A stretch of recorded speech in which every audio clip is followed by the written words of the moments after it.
guys doing tonight? Woo! You guys excited to be here? You guys excited for student nights? I like coming here. This is only my second time coming, but I like being here because it's awesome to look around and see a bunch of young faces that are just going after God like nobody's business. And it's just awesome to see. And then it's even better to see those young faces start to translate over into Sunday mornings. So not just seeing them here at night, but also to be able to see them throughout the rest of the week on like Sunday mornings and stuff. So, but we're going to go ahead and jump right in. I hope you guys like looking at my face, and he just builds it up. So I hope you guys looking at my face because we had a hectic week, and so I did not get to send my slides and everything to Pastor Jason to have him make until about 4 hours ago, and he texted me back, and he was like, I can't do that. So I have no slides, so you're going to be looking at a lot of this and a lot of this. And who doesn't want to? So, but we're going to go ahead and jump right in. So if you have your Bibles with you, or if you have a cool smartphone with an app, or if you like to take notes, then we're going to go, our theme verse for today is going to be Proverbs chapter 3, verse 5 and 6. And it says, trust in the Lord with all your heart, and lean not on your own understanding. In all your ways submit to him, and he will make your paths straight. Now, first off, I'd just like to throw this out here. That is like one of my favorite verses of all time. Like, I have a little journal that I keep where I write verses that I like, and that was like one of the very first verses that I like. The whole book of Proverbs, if you haven't read it, read it. It's awesome. It's full of wisdom. Who would have known? But it's pretty awesome to just that verse, just how that verse is. So really quick, show of hands. So that means you got to put your hands up. Show of hands. How many of you like to feel like you're in control of your life? How many of you like to feel like you have control over your decisions that you make, and you like making all the decisions for yourself? Pretty much everybody. I'm included in that. If you raise your hand, which was pretty much everyone, if you raise your hand, tonight's message is going to be a challenge for you, because it is about it's about authentic faith. That's what I'm calling it. It's called authentic faith, and it's about having faith in God for situations that sometimes you don't have control over, which is the worst feeling of all time, in my opinion. But we're going to be talking about authentic faith, and not just authentic faith, but what's the difference between just having faith and having authentic faith? What makes your faith authentic? So the story that I have for tonight is the story of Joseph in the Bible. That's the guy with coat of many colors. So it is an extremely long story. So I was nice enough for you guys to just summarize it into like 9 bullet points. Otherwise, I would be standing up here talking for the next 30 minutes, just because it's such a long story. So we're going to go over really quick. So, Joseph. Everybody say Joseph. Joseph is the second youngest of 12 sons. Not 12 kids, 12 sons. So if you have kids, which is not many of us, but if you have kids, imagine having 12 sons, and it would be something. So, he's the second youngest of 12 sons. He is born with the gift of dreams and interpretations. So that means God gives him the gift to have dreams, and then to also be able to interpret what those dreams mean. This makes his brothers upset because his father starts favoring him. He has dreams about how one day he's going to be above them. He's going to be up on a stage, and the rest of them are going to bow down to him. And this extremely upsets his brothers. So they do the most next logical thing that you could possibly do, and that's sell your brother into slavery. Because, I mean, who hasn't thought about doing that whenever? You guys are supposed to laugh at that joke. Let's try that one more time. He did the most next logical thing, and they sold his brother into slavery. There you go. All right. They sold his brother into slavery just because that's just the kind of people that they were. So even though he was sold into slavery in Egypt, and he was bought by a guy named Potiphar. And so he worked his way up in Potiphar's house and was able to eventually lead his house. He put him in charge of everything that was underneath of his house. Everything that he owned, anything like that, he put him in charge of it, because he realized that Joseph was kind of a smart guy. He wasn't like all the other slaves, which sounds really bad, but he wasn't like all the other slaves. He was a smart person. He was intelligent, and so Potiphar saw this and was like, I need you. Come here. Let me help you. Let me let you run some stuff. So after that happens, Potiphar's wife kind of likes him.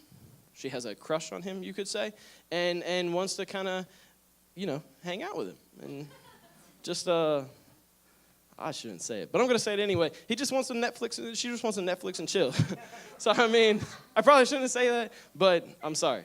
But it is true, and that's what she wants to do. And so he gets accused. So he is like, no, thank you. You're my master's wife. That's a bad idea. I'm going to stick over here. You do your thing over there, and we'll mind our own business. And so this makes her upset. So she goes and tells her husband, is like, hey, he was putting the moves on me. So he gets accused of putting the moves on Pot's wife. That's what I'm calling Potiphar from now on. It's Pot's wife. So that's actually what I wrote in my notes because I shortened it. It's Pot's wife. And so because of this, Potiphar gets very mad. He gets very mad, and he throws him in jail. He has him thrown in jail, which in this case would suck. I don't know if you've ever been to jail, but I can't imagine it's a very good thing. But while he's in jail, he meets a couple other prisoners who have dreams. And they have their dreams, and during their time, they don't understand what they mean. And so he's like, hey, I could interpret them for you if you would like me to. And they're like, sure. So he tells them, so he talks to them about it. And the one guy is getting really something good. He's getting to go back to his job. He gets to go back to the palace. And the other guy, he gets something just as good. He gets executed. So I guess in some situations that could be good, but maybe not as bad. I don't know. But so the one guy gets something good, the one guy gets something bad. But the guy who gets something good, he goes back to work in the palace. He gets to go back and work for Pharaoh. And Pharaoh starts having dreams, and he's like, I don't understand them. I don't know what's going on. It doesn't make any sense. I need you guys to figure it out. And nobody that works for him. Nobody that works for him is able to figure out what this dream means. It just keeps going on. It keeps going on. And eventually that guy who's back in prison with him goes, hey, I know a guy, if you want me to give him a call, because it's ancient times and they're calling people. But he's like, I know a guy, if you want me to give him a call. And so they call him up, and he's like, yeah, tell me your dream. And he goes, okay, got it. Perfect. Ready? Here we go. And he says, there's going to be 7 good years of harvest is going to be amazing. There's going to be some good things that happen. Things are going to thrive. Things are going to be great. And during that time, it's going to be like, it's going to be great. Let me just put it that way. It's going to be great. But then the second dream means that there's going to be 7 bad years. Nothing's going to grow. Livestock are going to die. And if we don't figure out something, we're all going to be like the livestock. And so Pharaoh recognizes, like Potiphar, that he's a smart guy. He's an intelligent guy. And he's like, I'm going to put you in command. So he makes him second in command of the entire nation of Israel. Or no. The entire nation of Egypt. Let me try that again. The entire nation of Egypt. That would be like being in prison today and then becoming the vice president of the United States tomorrow. That's a pretty hefty jump in career. I don't know if you would like that, but I would definitely like that because I'm sure the pay is a little nice. Just throwing that out there. But throughout all of the story, Joseph had to have faith in God. He had to keep his faith in God because he went through some pretty serious ups and downs. He went from being like up in the sky to like down in the ground. It was one thing or the other. There was like no in between for poor Joseph. It was either up or it was down, up or down. So he had to have faith in God. So my question for you tonight is, do you have faith in God? Do you trust God with all areas of your life? Not just some, all areas. Because faith, having authentic faith, is the foundation of Christianity. It is the foundation of what makes us Christians. Without faith, there is nothing else that can be built upon because it's the foundational point where everything begins. It's faith and then everything else. And so if you don't have that, then it's hard to keep moving up. And so during our late teens, early 20s, so about the same ages that we're all in, that's where we typically see people who tend to lose their faith or become part of the group that I used to have faith. And brief testimony about myself. When I was 13, I left the church because of issues. And I left the church, and I was like, I lost my faith. I was in this weird thing of I believed in God, but I hated the church. I believed in God, but I wanted to do my own thing. And so problem with being in that situation, problem with being part of the I used to have faith, or being the part of the I used to believe, or I lost my faith, is that there's a thing deep down inside of you whenever you make decisions that you know aren't right. And it's awful, but it's good at the same time. And it's guilt. It's conviction. When you know you're doing something wrong that you shouldn't be doing, but you go and you do it anyway. You shouldn't be hanging out with this person, but you go and you do it anyway. And those things, when you're forced into situations like that, where you're forced when you veer off the path a little bit, you're faced with one of two decisions. The first decision is you either change your behavior and ask God for forgiveness, or you change your beliefs to fit the situation that you're in.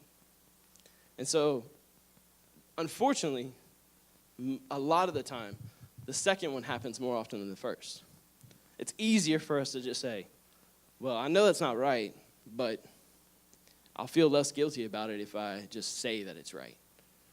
I shouldn't be doing that thing, and I know I shouldn't be doing that thing, but if I'm the one making the decisions, I'm the one making my beliefs, I can do it if I want to. Now I start feeling okay about it. I start feeling better about it. And it proves what the nature of our faith is. In that situation, it proves that the nature of our faith is it's shallow. It's a shallow faith. It's not authentic. It doesn't go deep. It's not foundational. It's just on the surface. And so a lot of people tend to have what is called circumstantial faith. And that's having faith and how it relates to the here and the now. It's having faith on how your life is going at this moment. An example would be, you have a test coming up in school. You're in school and you have a test coming up, and you pray to God, I really need to pass this test. God, I've got to pass this test, but I need your help. God, I just need you to be with me and pass this test. Then you take the test and you fail. Or you apply for a college. A lot of you are coming up and going to college. A lot of you are in college. Coming up and going to college, and you have a school you want to go to, and you apply to that school, and you do everything that you got to do. You fill out the application. You write your cover letter and send it in, and then you get that letter in the mail, and you're so excited, and you open it up, and it says, we regret to inform you that you've not been accepted. And so in those situations, if you don't have authentic faith, if you just have circumstantial faith, it's fragile.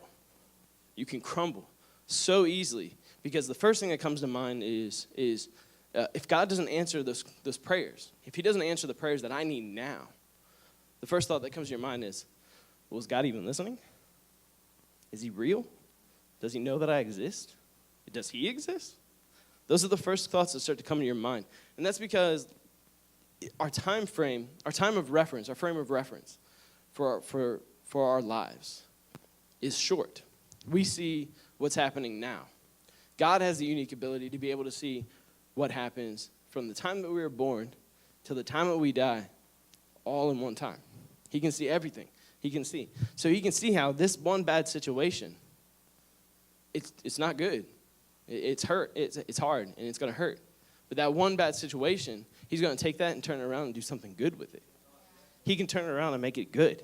All we see is the pain that it causes, the frustration that it causes. But he sees that's going to become a testimony. That's going to be something that you're going to be able to connect with someone in the future because of that bad thing that happened to you. And so authentic faith leaves God with the option to say no. It leaves him with the option to be able to say no to your prayers. And that's okay, because sometimes he has to say no. He's a good father, and he treats us well, and he will bless us. But sometimes he needs to say no, just like a father would. I hate doing it. I tell my kids no all the time. I have 3 kids, by the way. I have to tell my kids no. Lately, it seems like I got to tell them no a lot. But that's because they're getting to the age. My daughter is 8 and thinks that she's 13. And she thinks that she knows everything and that she's the best. My middle son is sarcastic. The other day, he told me to look up something on Netflix. And I was like, that's not a real thing. And he looks at me dead in the face and goes, yeah, it is. And it's probably worth a Google. I was like, what? What did you just say to me? And then my youngest son is 2 years old, so he's going through his terrible twos, which I'm at this point pretty sure are never going to end. Because he's just, So being a good father is also being able to say no sometimes, even when you don't want to. It's easier just to say yes, but it's better if I say no. So authentic faith leaves God with the option to say no. Authentic faith, it's also our foundation in faith is not based off of something. It's not based off of a situation. It's not based off of a thing, but it's based off of a someone. It's based off of Jesus. Our faith, our foundation is all based off of Jesus. 1 Corinthians 3:11 says, For no one can lay any foundation other than the one already laid, which is Jesus Christ. Any other foundation that we have, couldn't open my bottle. Any other foundation that we have is bound to collapse. Nothing else can support us the way that Jesus can support us. Give me 1 second. Sorry, got a little dry there. All right, keep going. So, nothing else can support us the way that Jesus can support us. Nothing else can build a foundation the way that the foundation that can be built on Jesus. And sometimes we lose our faith because tragedy strikes. Things happen that are absolutely horrible, but they happen. And we start thinking about, how can God be so good when bad things are happening? And it's the first thing that'll be thrown in your face when defending your point about being a Christ follower, is someone will come up to you and, well, how can God be good and there's starving kids? How can God be good and disasters happen and people lose their homes and people die? How can there be a good God? And I've asked myself this question plenty of times. In 2018, to Laura and I, we thought it was going to be a great year. And it's not been a terrible year, but she's rolling her eyes at me. But had this year happened about 6 years ago, before I moved to Tennessee and started following Christ again, if this had happened 6 years ago, I would have been screaming at God like nobody's business. It would have been bad. But we thought it was going to be our time. We thought 2018 was going to be our year.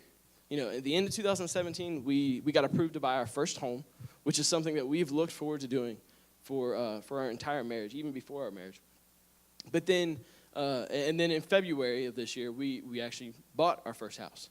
And it's not a bad house. That's a fixer-upper. But it's not a bad house. But it's ours. But it was our house. And then things started happening. Some unforeseen things started happening. So a few months after we bought our house, my daughter went to the hospital for 4 days, 3 days, 5 days, 5 days, because she had a bowel obstruction, and it was making her sick, and she was having trouble doing things that happen with your bowel, so we got that fixed. A couple weeks later, then my youngest son had to go to the hospital because he was having seizures. He woke up and he started having seizures, and it was just the worst thing ever. His temperature was a 93. His blood sugar was 44. If you don't know what it's a good blood sugar, I asked the nurse that. I said, what's a good blood sugar? What does that mean in terms of his blood sugar? She said, if he was an adult, he'd be in a coma. Sorry. It's my son. So he would have been in a coma, which is terrifying. And then they did a CT scan on his head. Dang it. They did a CT scan on his head, and he had a cyst. He had a cyst that covered the entire left side of his brain.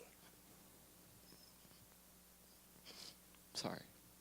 I'm not doing it on purpose. This is all an act. I'm really good at this. I got you guys. So he had this cyst on the left side of his brain. So he had to have surgery.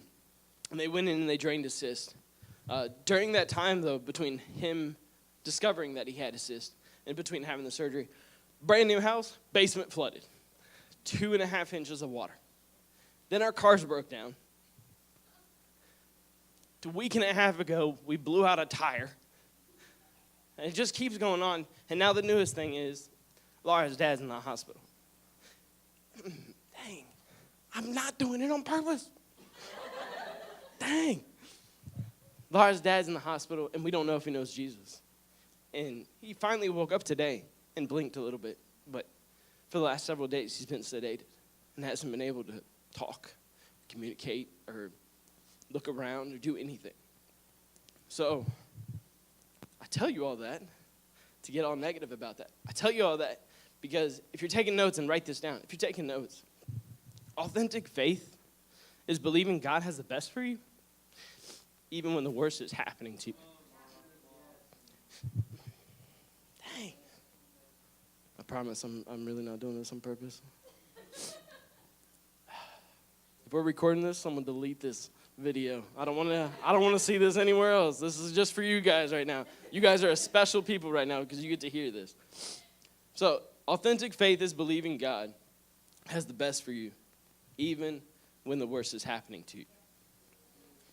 So, faith is not believing God to do the things that we want him to do. Excuse me. Faith is not believing God to do the things that we want him to do. It's believing God and having confidence in God, the belief in God that he says who he says he is, and he's going to do the promises that he said he promised. So simple terms, the most simplest way that I can say it, authentic faith is letting go and letting God. It's just taking your hands off and letting him do his thing and know that he has the best for you. And know that he's doing the thing that he's doing for you, even though it may suck, even though it may not be good. He's doing it for you in a good way. Oh, man. Dang. But you just got to learn to trust in him. You just got to learn to believe in him. And just take the things that he sends your way. Take the bad things that he sends your way. And just know that there's a reason. Know that he's going to turn that into a testimony one day. Know that he's going to take this 2018 and make it a reason. And do something great with it. I'm sorry that I'm crying. I would just like to point that out again for the final time. But I never want to end a service without giving someone the opportunity to find Jesus, to learn who Jesus is, to be able to ask Jesus to come into their hearts and be their Lord and Savior. So everybody just go ahead and bow your heads.